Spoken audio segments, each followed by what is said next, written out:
భూభారతి ప్రారంభించిన సందర్భంగా సీఎం రేవంత్ రెడ్డికి నిజామాబాద్ రెవెన్యూ ఉద్యోగుల జిల్లా అధ్యక్షులు రమణారెడ్డి కృతజ్ఞతలు తెలిపారు. నందిపేట్ శ్రీ కేదారేశ్వర ఆశ్రమంలో భక్తులకు ఆశ్రమ వ్యవస్థాపకులు శ్రీ మంగిరాములు మహారాజ్ బొట్టు పెట్టి ఆశీర్వదించారు. అర్సపల్లిలో అంబేద్కర్ జయంతి ఉత్సవాలు సోమవారం రాత్రి ఘనంగా నిర్వహించారు. ఈ సందర్భంగా ర్యాలీ నిర్వహించారు. నగరంలోని సుభాష్ నగర్లో సోమవారం రాత్రి పీడీఎస్యూ ఆధ్వర్యంలో కొవ్వొత్తుల ప్రదర్శన నిర్వహించారు. సికింద్రాబాద్ స్టేషన్ పునర్నిర్మాణంలో భాగంగా 6 ప్లాట్ఫామ్స్ ను మూసివేస్తున్నట్లు అధికారులు ప్రకటించారు. కాచిగూడ, చెర్లపల్లి, నాంపల్లి స్టేషన్లకు దాదాపు 120 రైళ్లను మళ్లించనున్నారు. రెనోవేషన్ భాగంగా ఫుట్ ఓవర్ బ్రిడ్జ్లు, ఎస్కలేటర్లు, లిఫ్టులు నిర్మించనున్నారు. 110 మీటర్ల వెడల్పు, 120 మీటర్ల పొడవుతో నిర్మించే స్కై కాకర్స్ లో రిటైర్ అవుట్లెట్స్, కియోస్కోలు, రెస్టారెంట్లు ఏర్పాటు చేయనున్నారు.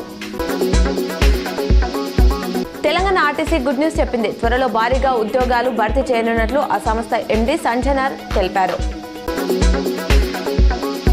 పార్లమెంట్లో రాజ్యాంగ నిర్మాత బాబాసాహెబ్ అంబేద్కర్ ను అవమానించింది బీజేపీ నాయకులే అని డీసీసీ అధ్యక్షుడు మోహన్ రెడ్డి మండిపడ్డారు. అంబేద్కర్ విగ్రహాన్ని శుద్ధి చేస్తూ వారి పాపాలను కడుక్కునే ప్రయత్నం చేశారన్నారు. కానీ బీజేపీ నాయకులు పాపపు చేతులతో దేవుడు లాంటి అంబేద్కర్ విగ్రహాన్ని తాకినందుకు మంగళవారం పార్టీ ఆధ్వర్యంలో అంబేద్కర్ విగ్రహానికి పాలాభిషేకం చేశారు.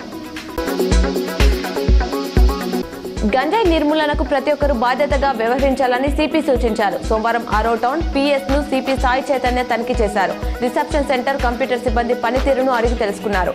5వ ఎస్ విధానం అమలు చేస్తున్నారా లేదా అని అడిగారు. రోడ్డు ప్రమాదాల నివారణకు తీసుకోవాల్సిన జాగ్రత్తలను సిబ్బందికి వివరించారు. 69 లక్షల కుటుంబాల రైతులకు భూభారతి చట్టాన్ని అంకితం చేస్తున్నట్లు సీఎం రేవంత్ రెడ్డి వెల్లడించారు. రాష్ట్రంలో జరిగిన పోరాటాలన్నీ భూముల కోసమేనన్నారు. గత ప్రభుత్వం తెచ్చిన ధరణితో రెవెన్యూ అధికారులపై దాడులు జరిగాయన్నారు. ఎంతో మంది భూములు కోల్పోయారన్నారు. ధరణిని బంగాళాఖాతంలో విసిరేస్తామని ఇచ్చిన హామీని నెరవేరుస్తున్నామని స్పష్టం చేశారు.